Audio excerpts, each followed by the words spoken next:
Pengertian teks eksposisi. Teks eksposisi merupakan teks yang berisi sebuah informasi berupa gagasan pendapat dan fakta yang bertujuan untuk memberikan sebuah informasi dan pengetahuan kepada kita semua mengenai suatu hal.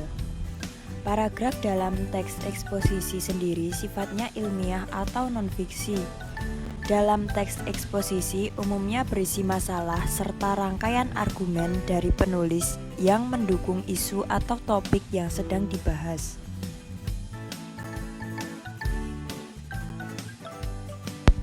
Struktur teks eksposisi. Yang pertama, pernyataan pendapat atau tesis, yaitu pengenalan isu, masalah, ataupun pandangan penulis secara umum tentang topik yang akan dibahas.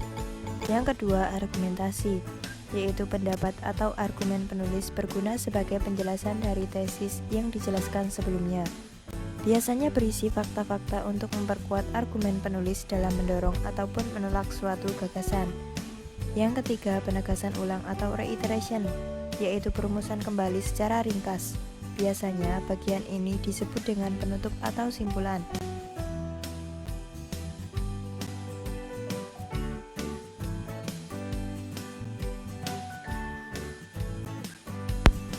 Unsur kebahasaan teks eksposisi. Yang pertama, menggunakan pronomina. Pronomina atau kata ganti adalah jenis kata yang menggantikan nomina atau prasanomina. Pronomina dapat diklasifikasikan menjadi dua macam, yaitu pronomina persona dan pronomina non-persona. Pronomina persona atau kata ganti orang, yaitu persona tunggal.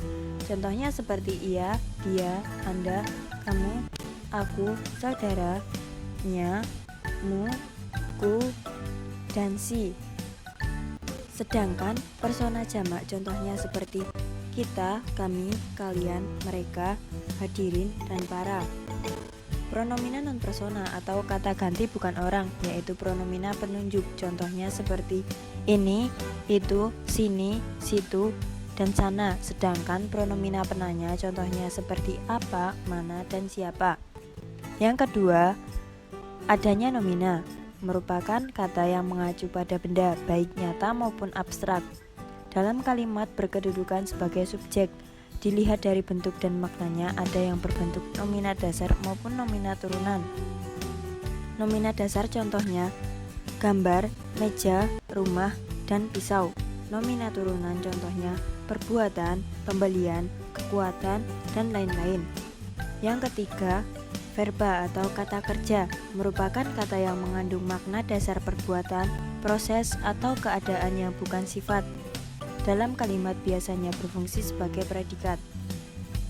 Dan yang keempat, memakai konjungsi, kata penghubung atau konjungsi.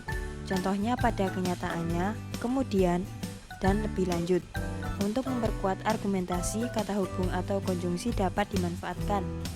Idealnya argumentasi tidak disajikan secara acak. Kata hubung seperti itu dapat digunakan untuk menata argumentasi dengan cara mengurutkan dari yang paling kuat menuju ke yang paling lemah atau sebaliknya. Ciri-ciri teks eksposisi yang pertama yaitu menjelaskan informasi-informasi pengetahuan. Yang kedua, gaya informasi yang mengajak. Yang ketiga, biasanya menjawab pertanyaan apa, siapa, kapan, di mana, mengapa, dan bagaimana. Yang keempat, berusaha menjelaskan tentang sesuatu. Yang kelima, gaya bahasa bersifat informatif.